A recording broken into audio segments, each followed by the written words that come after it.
بسم اللہ الرحمن الرحیم۔ السلام علیکم ورحمۃ اللہ وبرکاتہ۔ جو لوگ سبق یاد کرتے ہیں لیکن ان کو سبق یاد نہیں ہوتا، قرآن پاک حفظ کرتے ہیں، بار بار یاد کرتے ہیں لیکن بھول جاتا ہے، ان کے لیے یہ بہت ہی پیارا وظیفہ ہے۔ قرآن پاک کی چند آیات ہیں، یہ ہر نماز کے بعد 14 مرتبہ پڑھنا ہے۔ انشاءاللہ تعالی حافظہ بھی تیز ہوگا اور سمجھنے کی صلاحیت بھی تیز ہوگی۔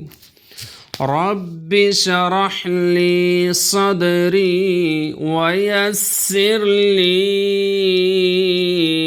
امری واحلل عقدۃ من لسانی یفقہوا قولی۔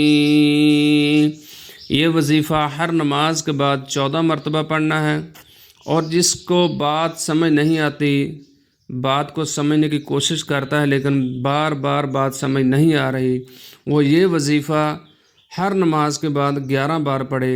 رب زدنی علما رب زدنی علما۔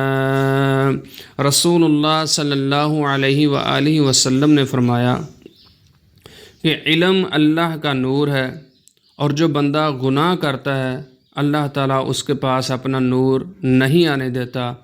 کوشش کیا کریں کہ گناہ سے دور رہیں اور اچھے اعمال کریں، انشاءاللہ تعالیٰ آپ کا حافظہ بھی تیز ہوگا اور آپ کو بات کی سمجھ بھی آئے گی، سمجھنے کی صلاحیت بھی بڑھے گی۔ اللہ تعالیٰ عمل کی توفیق عطا فرمائے۔